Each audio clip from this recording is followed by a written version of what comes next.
itu tidak menjadi Kristen, mereka harus tahu di Bible itu seperti apa gitu. Lagian tidak akan ditangkap polisi bilang. Eh, kenapa tidak? Kalau memang ada menghujat, kenapa tidak? Itu masalahnya selama ini nggak ada dari apologet Islam itu yang menghujat, khususnya yang ada di API. Yang ada itu ya, oke lah, oke. Nah, justru kalau ada yang Islam yang melakukan penghujatan atau penistaan, kami yang turun tangan. Buktinya, gini. buktinya yang dipenjara di sana di Medan itu kan atas perintah kita orang API. Begitu bosku. Ya. Terus maskernya kenapa nggak pernah berani buka? Mulai tahun 2019 kita berdebat, mulai dari Skype dulu ya, mulai dari sebelum streamer Skype. Kenapa bahas yang lain ini? Dengarkan dulu. Kita kan berdebat itu mulai 2019 ya, masih di Skype ya waktu itu ya. Iya. Baru habis dari Skype masuk StreamYard. Sampai ke YouTube, sampai ke apa? Zoom. Kenapa ya? Zoom ya, lama di Zoom itu ada berapa tahun ya sistem Zoom. Terus kenapa nggak pernah buka masker dari dulu? Memang ciri khas saya pakai masker. Biasanya. Buka masker bilang lah. Ya, buka masker supaya jangan boleh jadi. Oke, gimana kita? Ya, sesuai dengan tema yang tadi, yang kamu maksud tadi tuh. Kitab suci aja kita bahas, kitab suci Alkitab. Aku nggak mau gini, cuma aku nggak mau bahas agama Islam, aku nggak mau bahas Al-Quran, karena ya aku udah pernah berdebat dengan kalian itu di geruduk massa tengah malam ya, jam 12 malam, dan dilaporkan ke polisi. Udah 2 kali aku masuk penjara gara-gara berdebat dengan orang-orang Islam. Jadi nggak mau lagi aku. Kalau membahas Al-Quran, aku nggak mau lagi. Inilah aku udah 2 bulan bebas dari penjara, nggak pernah kan bahas Al-Quran kan? Ya, karena memang pengetahuan Anda tentang Quran nggak ada. Artinya pernah tahu nggak? Menurutmu pernah nggak aku membahas Al-Quran selama Saya itu? saya tidak tahu. Artinya memang aku nggak mau lagi, bro. Gitu. Membahas Al-Quran, membahas agama Islam, aku tidak mau lagi. Kalau kau mau berdebat dengan aku, kita bahas Alkitab saja, gimana? Boleh. Silakan. Ya. Oke, baik. Oke, sekarang kawan-kawan, kita saksikan dulu kita dengan Juma ini ya. Aku duluan ya. Boleh, silakan. Oke, baik. Horas, damai Kristus bersama kita. Salam kawan-kawan semua, salam aku ucapkan dari Kota Medan. Saya Nabata kembali hadir menemui kawan-kawan di sosial media ini untuk membicarakan tentang kitab suci. Kenapa kita perlu membicarakan kitab suci? Agar iman kita kuat, tidak mudah diombang-ambingkan oleh pencobaan yang memang selalu kita hadapi di sepanjang perjalanan hidup kita. Nah, kawan-kawan, pada kesempatan kali ini aku mau berdiskusi dengan si Juma. Kawan-kawan tahulah anak ini kayak mana kan? Dia 24 jam. Inilah yang kita bahas kemarin, tahan siaran sampai 12 jam. Gitu ya, artinya badannya itu fit gitu ya, sehat ya. Karena dia tahan duduk sampai berjam-jam seperti itu. Sekarang kita uji dulu reputasinya. Tetapi kawan-kawan, jujur aku nggak mau membahas agama Islam ya. Membahas agama Islam, membahas Al-Quran, membahas hadis, aku tak akan mau lagi. Apapun katanya aku tak mau lagi. Sekarang aku akan hanya membahas Alkitab saja. Ya, jadi mohon dukungan dari kawan-kawan. Bantu sebarkan live ini sebanyak-banyaknya. Kenapa kawan-kawan aku tertarik berdiskusi dengan si Juma ini? Karena aku menonton hanya orang-orang awam lah yang naik ke konten si Juma ini ya. Hanya orang-orang awam dan minim pengetahuan tentang kitab suci mungkin, dan selalu olok-olok gitu. Itu yang pertama. Yang kedua, untuk keseimbangan. Masa kita harus biarkan orang-orang Islam membahas Alkitab terus gitu ya? Kalau kita mau membahas Al-Quran kan ditangkap polisi. Nah, paling tidak kita membentengi dengan membahas Alkitab saja gitu. Paham ya kawan-kawan ya? Jadi itu dulu pembukaan dari aku. Kiranya diskusi ini bisa menjadi penambah pengetahuan bagi kawan-kawan semua. Demikian juga bagi teman-teman muslim. Nggak bisa lagi aku kan, karena aku gitu. Matikan mic-nya Juma. Kalau ganti-gantian bicara, matikan dulu mic-mu. Orang-orang Islam kan, jangan kalian geruduk aku ya. Aku membahas kitab suci dulu. Nanti seperti kemarin itu kalian geruduk aku jam 12 malam sampai ketakutan aku. gitu ya. Jadi yang kubahas adalah kitab suciku, yang kubahas adalah agamaku. Tidak ada alasan kalian untuk menggeruduk atau menangkap aku ya. Paham ya? Kalau kitab suciku yang kubahas itu hakku dong. Kalau tidak bisa kubahas kitab suciku ya untuk apa kawan-kawan ya? Bernegara kalau membahas kitab sucinya sendiri pun tidak bisa. Nah, seperti itu. Terakhir dari saya, izin Pak Polisi, seperti janji kita, aku tidak mau lagi membahas agama Islam kan? Aku tidak akan membahasnya lagi. Jadi Pak Polisi santai-santai sajalah. Aku tidak mau membahas agama Islam lagi. Itu terakhir dari saya. Baik. Aku hanya ingin memberitakan tentang keselamatan yang dibawa Tuhan Yesus saja. Memberitakannya kepada banyak orang, terutama kepada orang-orang yang bisa menjangkau pemberitaan dari siaran ini. Supaya setiap orang yang mati arwahnya tidak di alam kubur itu lagi. Supaya setiap orang yang mati arwahnya dibawa ke Firdaus atau ke surga. Supaya enggak ada lagi kuburan yang angker. Kalau selama ini kawan-kawan asal lewat dari kuburan itu takut karena banyak hantu di situ ya, arwah orang-orang yang di kuburan itu lompat-lompat. Maka aku memberitahukan kepadamu keselamatan yang dari Tuhan Yesus Kristus. Supaya kau tidak mengalami siksa kubur. Dengarkanlah siaran ini. Supaya kau jangan merepotkan keluargamu nanti kalau kau udah mati. Dengarkanlah siaran ini. Di sini akan kuberitahukan kepada kawan-kawan tips supaya kawan-kawan mati tidak melewati alam kubur. Nah, mungkin kawan-kawan berpikir seperti ini. Anak Batak, aku alergi ikut Yesus. Katanya aku bisa diselamatkan kok kalau ikut pendeta ini. Tidak kawan-kawan. Yang bisa membebaskanmu dari alam kubur hanya Tuhan Yesus saja. Sebab hanya Tuhan Yesus yang sudah membebaskan orang dari alam kubur. Matius 27 ayat 52 dan 53. Dan kuburan-kuburan terbuka, banyak orang kudus yang telah meninggal bangkit, dan sesudah kebangkitan Yesus mereka pun keluar dari kubur lalu masuk ke kota kudus. Hanya Yesuslah yang bisa mengeluarkan dari alam kubur. Yang lain, pendeta-pendeta yang lain, itu hanya omong-omong saja. Hanya janji-janji saja. Bahkan kalau kalian mati nanti tanpa terima Yesus, bertumbuh kalian sama dia di alam kubur itu. Karena dia yang menjanjikan itu pun masih di kuburan sampai sekarang. Jadi hanya Yesuslah yang sudah terbukti membebaskan arwah manusia dari alam kubur. Terima kasih kawan-kawan, itu opening dari saya. Silakan. Oke, baik. Jadi, Assalamualaikum warahmatullahi wabarakatuh dan semangat siang teman-teman semuanya dimanapun berada. Alhamdulillah, ini kesempatan saya untuk amar ma'ruf nahi mungkar, ya, untuk mengajarkan kepada kebenaran dan mencegah kepada kemungkaran. Tema kita ini terkait dengan apa yang diterangkan oleh Al-Quranul Karim. Fawailul lilladzina yaktubuna al-kitaba biaidihim thumma yaquluna hadza min indillah. Celakalah orang yang menulis sebuah kitab dan mengatakan itu dari Allah, padahal itu adalah hasil penelitian, hasil penyelidikan, hasil saduran, hasil kumpulan kesaksian-kesaksian orang yang tidak jelas, lalu dikatakan sebagai firman Tuhan.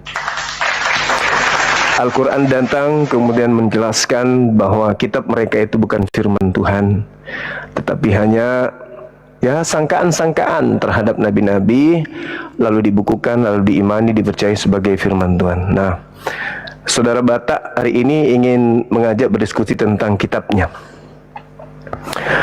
Saya hanya ingin mengambil satu titik poin diskusi saja terkait dengan kedatangan Yesus di tengah-tengah kaumnya Bani Israel.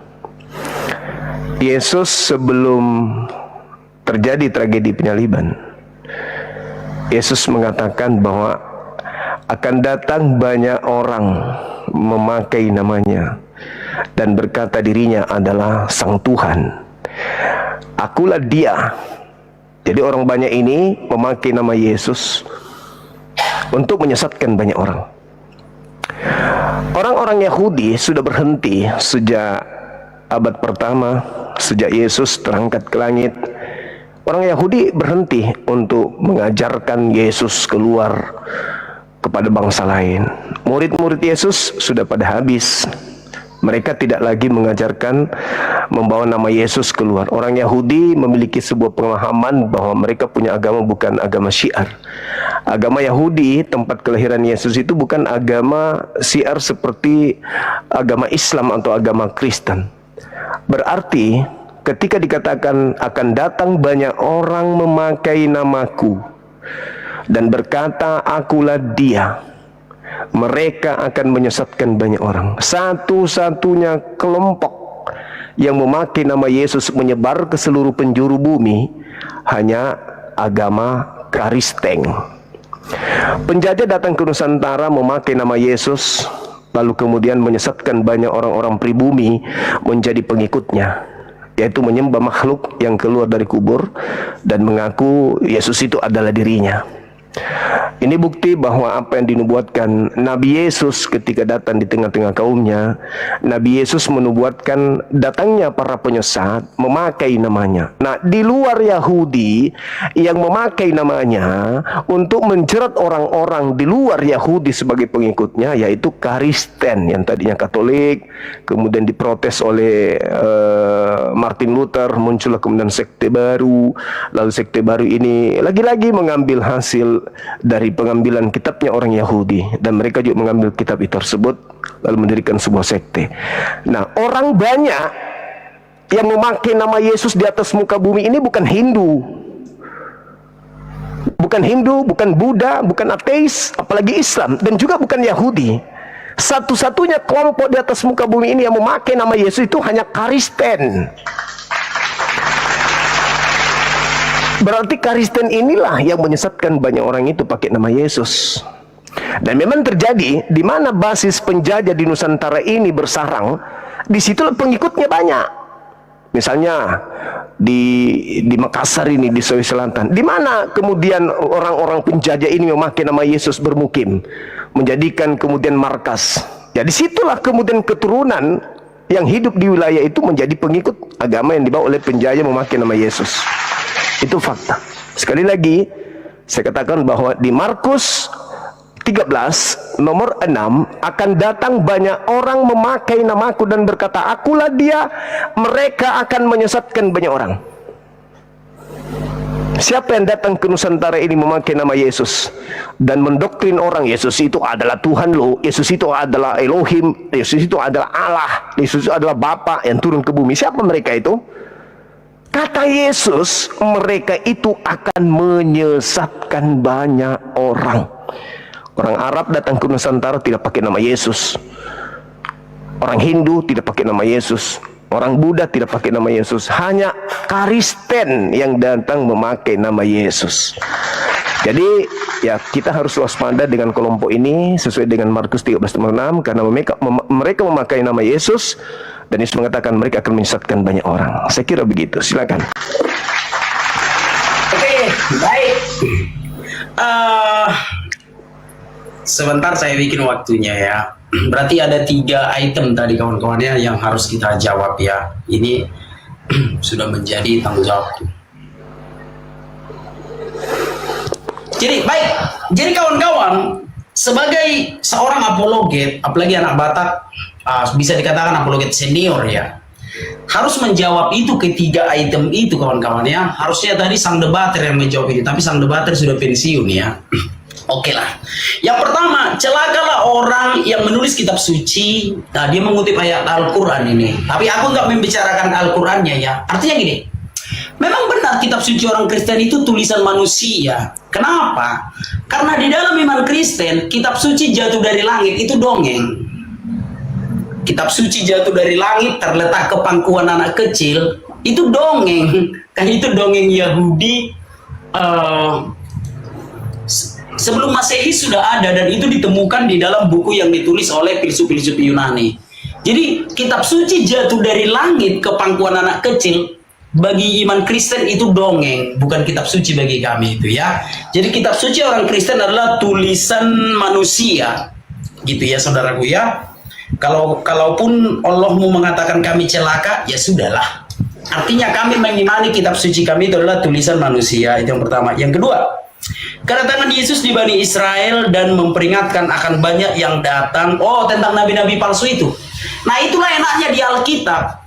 Yesus tidak hanya mengatakan kedatangan nabi palsu seperti ini, tapi di dalam kitab suci kan ciri-ciri nabi palsu itu kan disampaikan, saudaraku. Di dalam kitab suci kan, kalau kawan-kawan mau membaca dari Kejadian sampai Wahyu, jadi memang benar akan datang nabi palsu itu. Contoh di dalam Yeremia 23 ayat 15, nabi palsu itu akan diracun. Anak Batak tidak diracun, berarti bukan anak Batak dong. Contoh di dalam Matius 24 ayat 26, nabi palsu berasal dari padang gurun dan ada biliknya. Lihat ia di padang gurun, lihat ia di bilik. Itu kan nabi palsu dari padang gurun yang ada biliknya. Contoh di dalam Yeremia 3 ayat 2, orang Arab kan tertulis di situ. Izin Pak Polisi, agamaku yang kubahas. Karena di dalam Yeremia 3 ayat 2 tertulis orang Arab.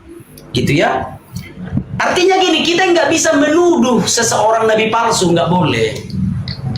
Gitu ya. Kecuali ciri-cirinya itu ya benar mengarah ke dia gitu loh. Jadi nggak boleh kita tuduh orang Kristen nabi palsu, nggak boleh seperti itu. Ya ciri-cirinya ada di Alkitab. Lalu yang ketiga, penjajah. Di mana basis penjajah? Lah, tidak ada penjajah yang membawa agama, saudaraku. Nggak ada. Nggak ada itu penjajah yang membawa agama. Belanda menjajah Indonesia itu bukan atas nama agama, tetapi atas nama politik dagang itu, divide et impera itu, gitu ya.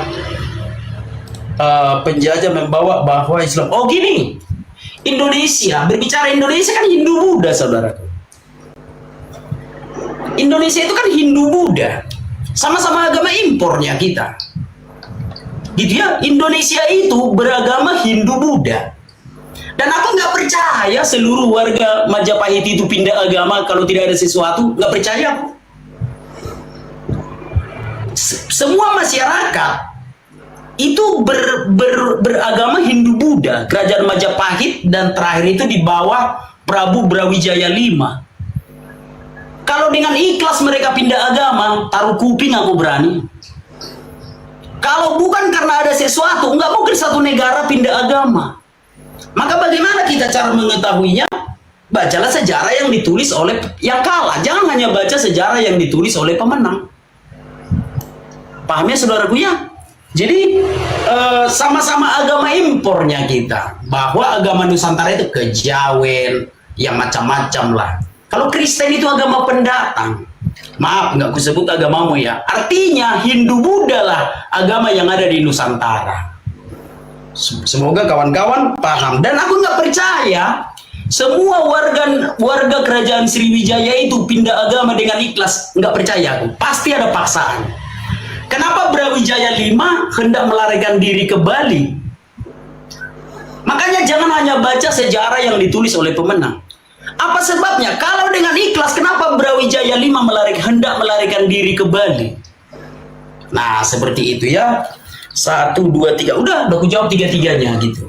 Tapi silakan kau konter saja ya. Silakan kau konter saja. Aku hanya menjawab dan yang kubahas agamaku ya tentang Yeremia 3 ayat 2 memang tertulis di situ Arab ya.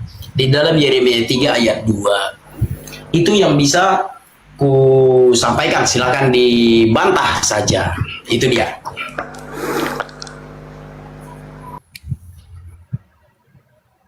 Baik. Terkait dengan beberapa item.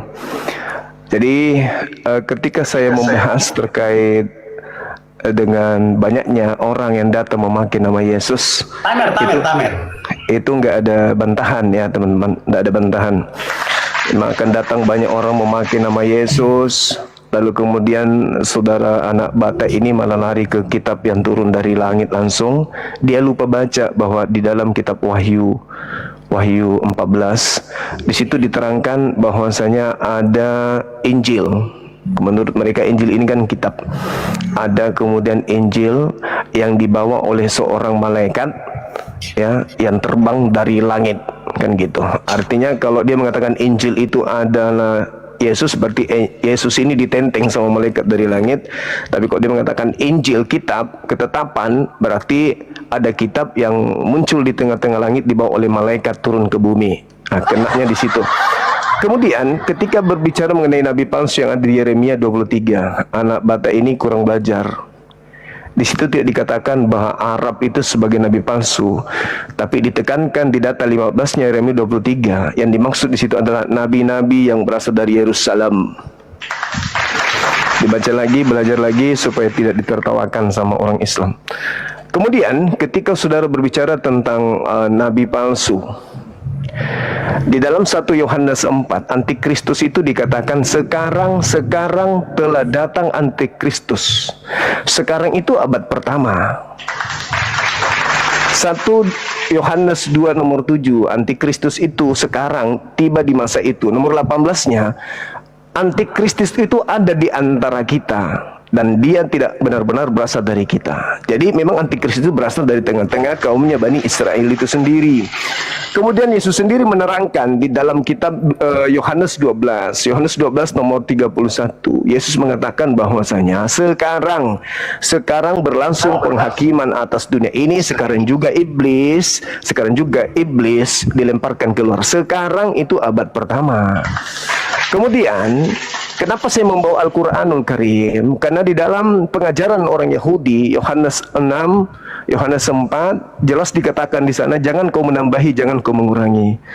Lalu kemudian di data 2 Petrus 2, dikatakan di nomor satunya begini, sebagaimana dahulu di tengah-tengah umat Tuhan muncul nabi-nabi palsu, sekarang juga di tengah-tengah kamu muncul penyesat-penyesat yang memasukkan pengajaran yang membinasakan.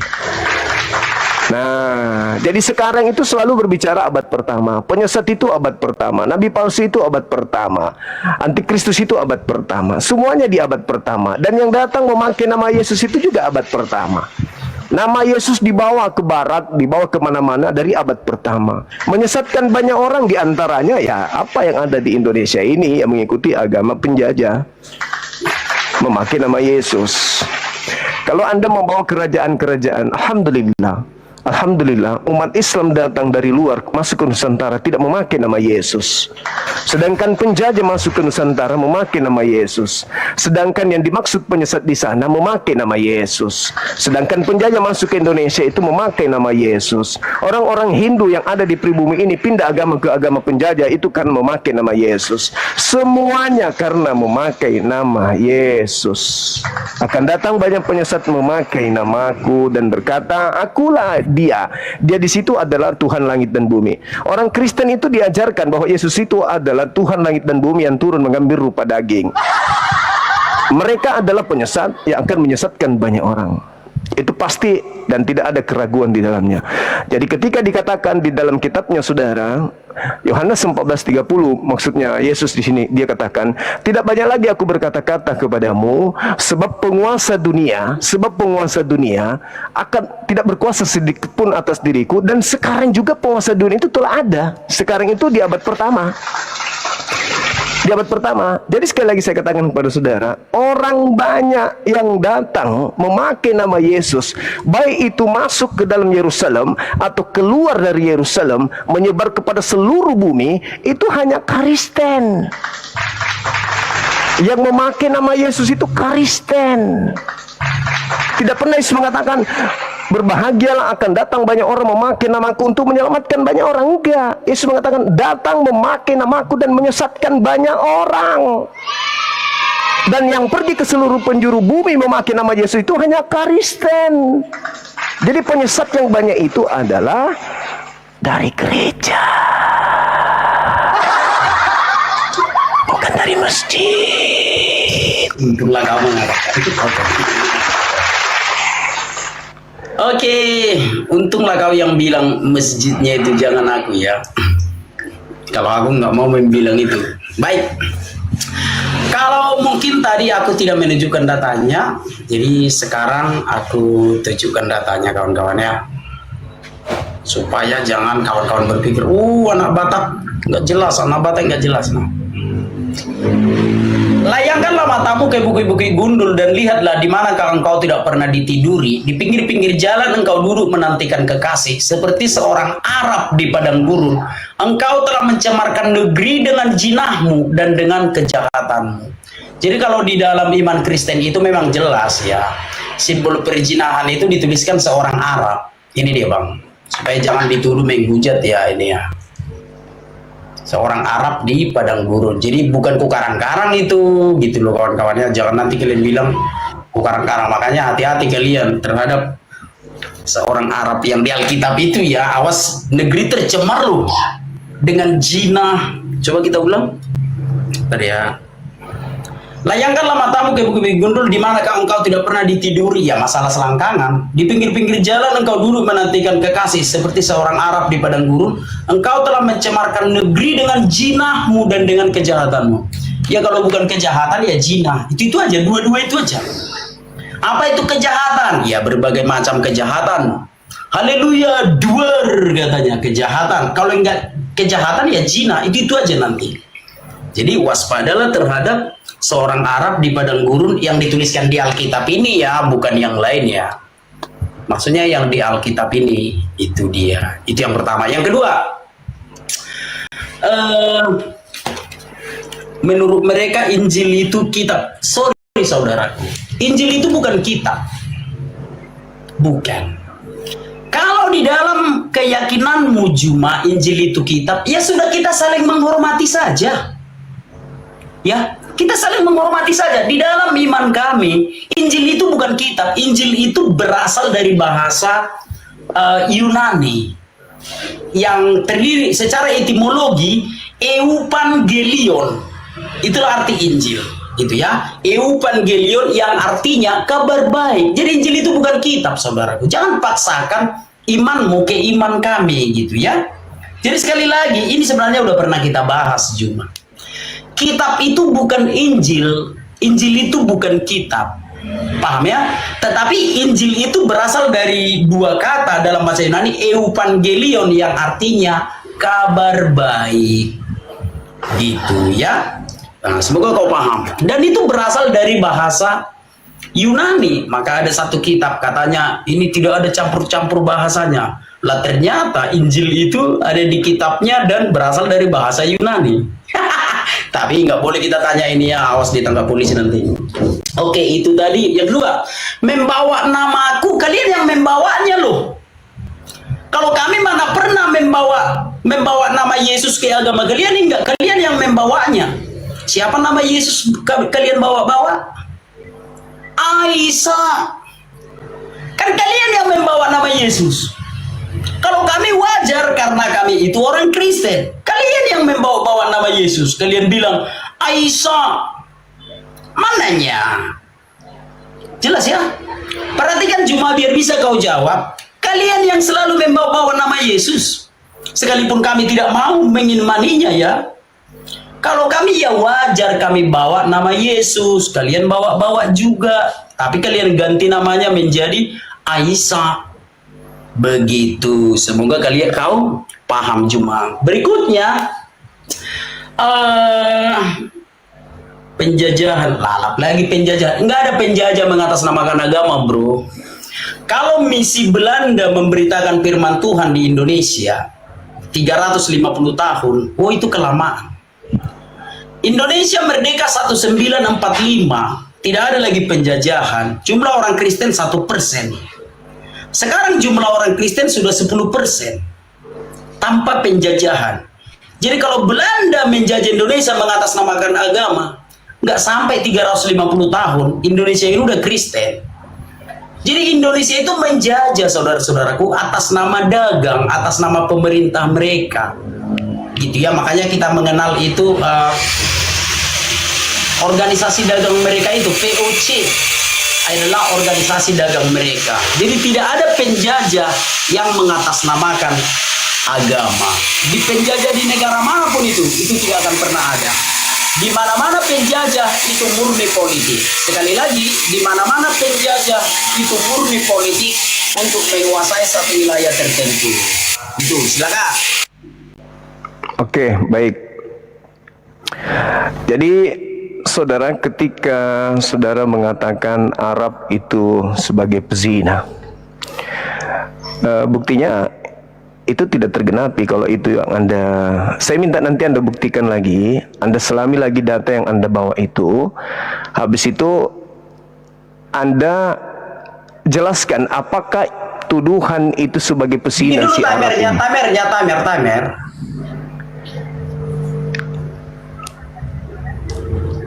Oke, udah.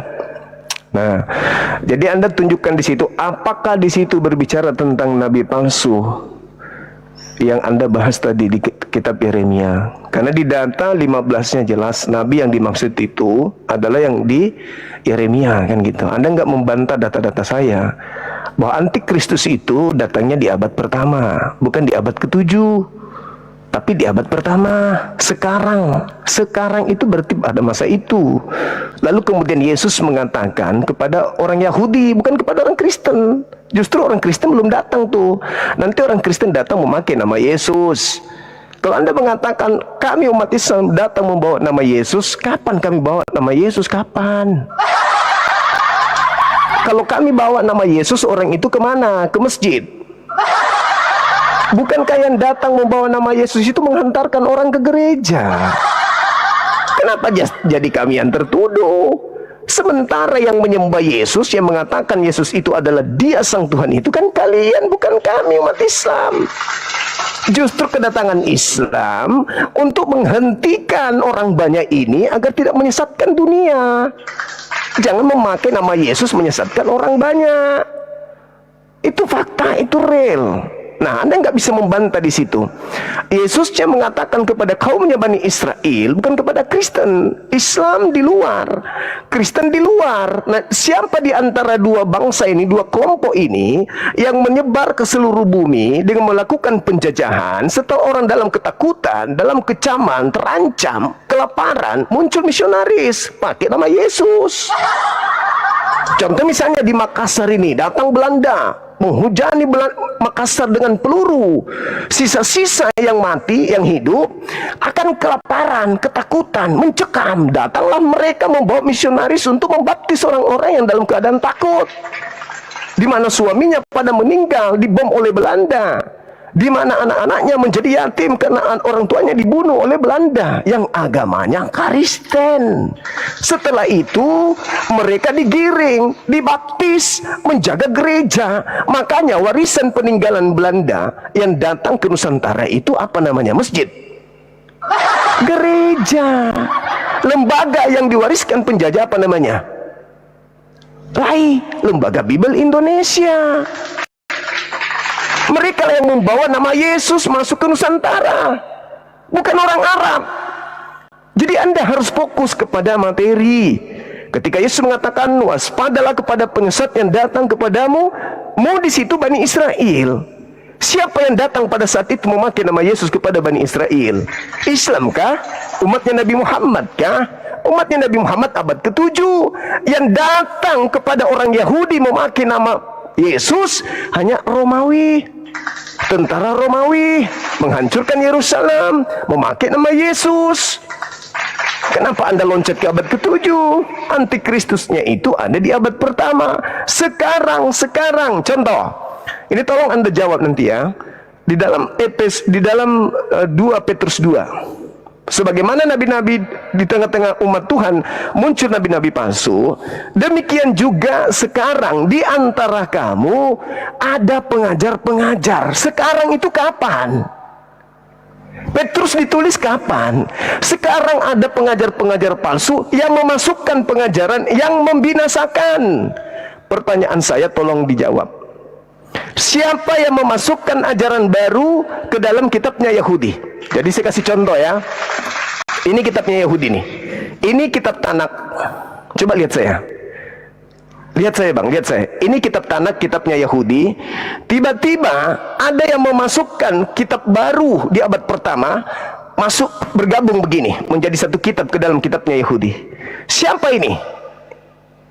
Demikian juga sekarang ada pembinasa keji yang memasukkan pengajaran-pengajaran yang membinasakan. Siapa yang memasukkan pengajaran baru ke dalam kitabnya Yahudi? Sehingga sekarang ada disebut PL, ada disebut PB. Ini PB ini Siapa yang masukkan ke dalam kitabnya Yahudi?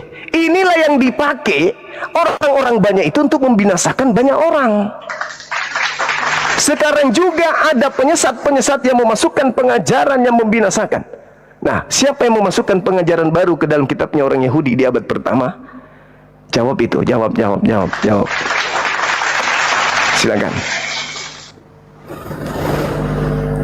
Sekarang kita baca 2 Petrus 2 tentang nabi-nabi dan guru-guru palsu itu ya. Saya putar kamera dulu. Kita lihat kawan-kawannya, Bang Juma tadi yang bawa datanya ya, bukan aku. Jadi jangan aku kalian marahi gitu ya. Ini dia. Sebentar. Oke. Sebab jikalau Allah tidak menyayangkan, atau kita baca satu perikop dari ayat 1 lah. Nabi-nabi dan guru-guru yang palsu. Ini bicara yang palsu kawan-kawan ya. Sebagaimana nabi-nabi palsu dahulu tampil di tengah-tengah umat Allah, demikian pula di antara kamu akan ada guru-guru palsu. Mereka akan memasukkan pengajaran-pengajaran sesat yang membinasakan, bahkan mereka akan menyangkal penguasa yang telah menebus mereka, dan dengan jalan demikian segera mendatangkan kebinasaan atas diri mereka. Banyak orang akan mengikuti cara hidup mereka yang dikuasai hawa nafsu, dan karena mereka jalan kebenaran akan dihujat, dan karena serakahnya guru-guru palsu itu akan berusaha mencari untung dari kamu dengan cerita-cerita isapan jempol mereka. Tetapi untuk perbuatan mereka itu hukuman telah lama tersedia dan kebinasaan tidak akan tertunda. Sebab jika Allah tidak menyayangkan malaikat-malaikat yang berbuat dosa, tetapi melemparkan mereka ke dalam neraka dan dengan demikian menyerahkannya ke dalam goa-goa yang gelap untuk menyimpan mereka sampai hari penghakiman. Jadi saudaraku, kita sebenarnya kayak mana lah aku bilang, nggak ada itu. Kalaupun pendeta itu guru palsu, nggak ada itu yang pergi ke goa, nggak ada. Karena di dalam ayat 4 itu dikaitkan dengan goa-goa yang gelap. Gimana itu ceritanya? Nggak ada itu. Kalau dari Kristen, nabi-nabi palsu itu nggak ada itu. Nabi orang Kristen datang dari dalam goa, nggak ada. Coba kita ulang ya. Jadi jangan kawan-kawan, oh anak Batak mengarang-ngarang, enggak. Tadi kau membawa datanya 2 Petrus 2, tapi sayang tidak kelihatan ya. Tolong bantu kawan-kawan tap-tap layar. Ayo semua teman-teman Kristen bantu tap-tap layar biar, tapi tidak ada gunanya kutunjukkan ya, karena memang tidak kelihatan. Artinya di dalam ayat 4 itu dikatakan dikaitkan dengan goa. Di atas memang betul nabi-nabi dan guru-guru palsu. Ayat 1, ayat 2, ayat 3. Baca ayat 4-nya dikaitkan dengan goa. Nggak ada itu pendeta yang pergi ke goa dan segala macam, nggak ada itu. Pahami saudara-saudaraku ya? Nah, itu dia. Lalu apa tadi kau bilang? Penjajah. Aduh, bolak-balik lagi ke penjajah. Nggak ada penjajahan atas nama agama, saudaraku. Dimanapun di dunia ini tidak ada penjajahan atas nama agama. Lalu kau tadi mengatakan bahwa peninggalan Belanda itu gereja. Is okay, mungkin ada gereja peninggalan Belanda, tapi jangan hanya gerejanya lihat. Istana-istana pun peninggalan Belanda.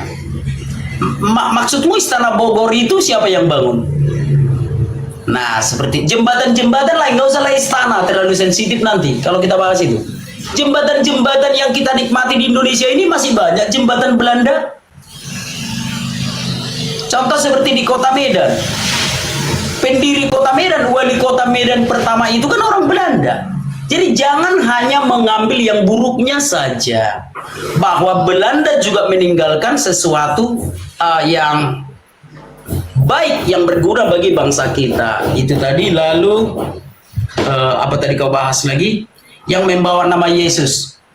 Sudahlah, kalau kau tidak mengakui apa aku bilang. Karena aku kan nggak bisa membahas kitabmu. Kan nggak bisa aku membahas kitabmu. Kalau seandainya aku bisa membahas kitabmu, udah aku bacakan itu. Bahwa yang membawa nama Yesus itu kan kalian nanti di akhir zaman, siapa yang akan datang. Kan itu maksud Yesus. Yang datang di akhir zaman nanti siapa? Kan kalian yang katanya mematahkan apa itu sama membono yang saya. Tapi maaflah seperti itu. Artinya kami membawa nama Yesus benar, tapi untuk kebaikan. Tapi dikatakan kata Yesus, banyak orang yang akan membawa namaku. Nanti lihatlah pada akhir zaman. Entah siapa nanti ya yang membawa nama Yesus. Katanya mau mematahkan cangkol atau mau ngapain itu, atau membonoi angsa. Paham ya, saudaraku ya? Jadi akui sajalah bahwa kalianlah yang akan membawa nama Yesus itu. Tapi kayak kalian ganti namanya. Yesus jadi apa itu? Penonton mungkin lebih tahu lah. Ya, penonton udah tahu itu. Yang akan datang nanti membawa nama Yesus, katanya mematahkan apa, lupa saya lah, entah apa itu. Seperti itu saudaraku. Sorry kawan-kawan ya, yang ku bahas kitab suci ku loh. Nggak ada ku sebutkan ya, jangan nanti kalian pula memotong-motong video ini dan lain-lain. Baru Arab tadi memang tertulis Arab di situ cuma. Tertulis di situ Arab. Karena kenapa nggak kutunjukkan tadi? Karena tertutup. Tapi biarpun kayak gitu, kasih aku waktu sebentar ya, biar kutunjukkan ya. Sebentar ya. Tertulis di situ Arab, saudaraku. Bukan ku karang-karang itu. Ini ya, aku putar dulu kameraku ya. Izin ya, minta waktunya sedikit ya, Bang. Nah, ini dia. Tertulis Arab di situ, bukan ku tambah-tambahin. Nah. Ya, coba ku baca lagi. Layangkanlah matamu ke bukit-bukit gundul dan lihatlah di manakah engkau tidak pernah ditiduri, di pinggir-pinggir jalan engkau duduk menantikan kekasih, seperti seorang Arab di padang gurun engkau telah mencemarkan negeri dengan zinamu dan dengan kejahatanmu. Itu yang tertulis saudaraku. Itu. Silakan. Oke, baik. Jadi yang ada nih sekarang, justru kamu melemparkan tuduhan bahwa yang akan datang nanti memakai nama Yesus, yaitu Nabi Isa katanya. Berarti Anda sudah akui bahwa Isa itu Yesus gitu. Ini orang Kristen giliran kena tabok Isa Yesus. Di situ jelas-jelas akan datang memakai nama. Terus Anda membawa lagi 2 Petrus 2 lengkap gua. Anda tahu nggak ceritanya tuh di dalam Yohanes 20? Mayat dimasukkan ke dalam gua. Tiba-tiba di situ ada malaikat. Apa tadi malaikat dilemparkan kemana tadi di Petrus? Tiba-tiba di dalam kuburan itu yang berbentuk gua itu ada 2 malaikat. Anda menjawab sendiri. Setelah mayat ini ketemu dengan malaikat itu, tiba-tiba dia jadi Tuhan mayatnya. Menghilang. Mayat menghilang dari kubur, dikerumuni malaikat-malaikat. Anda mengatakan iblis turun di gua menjadi malaikat. Malaikatnya turun di dalam gua. Di gua-gua yang gelap. Lah, mayat Yesus yang kau tuhankan itu disimpan di gua. Datanglah malaikat-malaikat di situ. Bertemu dengan Maria. Setelah itu apa yang terjadi? Orang-orang menuhankannya. Setelah itu apa yang terjadi? Orang-orang memakai nama Yesus. Setelah itu apa yang terjadi? Separuh penduduk bumi menyembah kepada mayat yang keluar dari gua tadi. Siapakah yang mau disembah selain daripada Tuhan? Iblis. Anda mengatakan bahwa malaikat itu yang adalah iblis itu dilemparkan ke gua-gua. Nah, kena deh. Kenapa kena? Karena sekarang juga di tengah-tengahmu muncul penyesat-penyesat yang memasukkan pengajaran-pengajaran yang membinasakan. Itu kapan? Saat itu kan. Dan Bibelmu masuk setelah keluar dari goa. Bibelnya Yahudi yang tadinya utuh kitab tanah, tiba-tiba saja dimasukkan pengajaran baru masuk ke dalam yang membinasakan orang. Akibat apa? Akibat dari goa. Sebelum dari goa tidak ada itu penambahan. Yesus mengajar kepada Bani Israel tidak ada penambahan kitab. Tetap aja kitab orang Yahudi tidak ada penambahan. Begitu ada makhluk keluar dari goa, di situ banyak malaikat, tiba-tiba saja pengajar-pengajar yang didatangi oleh makhluk ini membuat karangan-karangan, disebutlah perjanjian baru, dimasukkanlah ke dalam kitabnya orang Yahudi. Jadi yang menggenapi memasukkan pengajaran sesat yang membinasakan ke dalam kitabnya Yahudi siapa? Kok ada kitab baru di situ? Ada Roma, Galatia, Filipi, Lukas, apa itu? Kok tiba-tiba masuk di kitabnya Yahudi? Sementara kitabnya Yahudi menerangkan di Yesaya di Ulangan 4, jangan kau menambahi. Kenapa ada penambahan? Siapa yang menambahkan? Siapa yang perintahkan menambahi? Kitabnya orang menggenapi 2 Petrus 2 yang tadi. Jadi semuanya kena, mau lari kemanapun kalian yang kena. Karena kalian yang datang dan pergi memakai nama Yesus. Nah, sekarang permasalahannya, dengarkan baik-baik.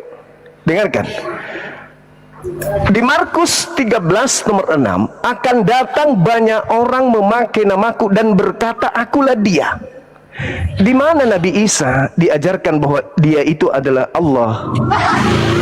Justru Islam datang meluruskan tuduhan kalian bahwa Tuhan turun menjadi manusia. Tidak ada umat Islam mengajarkan Nabi Isa itu adalah Allah. Sedangkan orang Kristen mengajarkan Yesus itu adalah Bapa, Elohim, Yod-Heh-Vav-Heh. Berarti yang menggenapi Tuhan langit bumi. Mereka datang, banyak orang memakai namaku dan berkata, akulah dia, dia adalah Tuhan langit dan bumi. Siapa ajaran itu? Siapa yang mengajarkan Yesus adalah Khalik langit dan bumi? Kan kalian, bukan umat Islam. Sejak kapan umat Islam mengajarkan Nabi Isa adalah Allah, Tuhan langit dan bumi? Enggak ada. Akan datang banyak penyesat, banyak orang memakai namaku dan berkata, akulah dia, akulah Khalik langit bumi. Mereka akan menyesatkan banyak orang. Hindu enggak, Buddha enggak, Yahudi enggak, Islam apa lagi? Cuma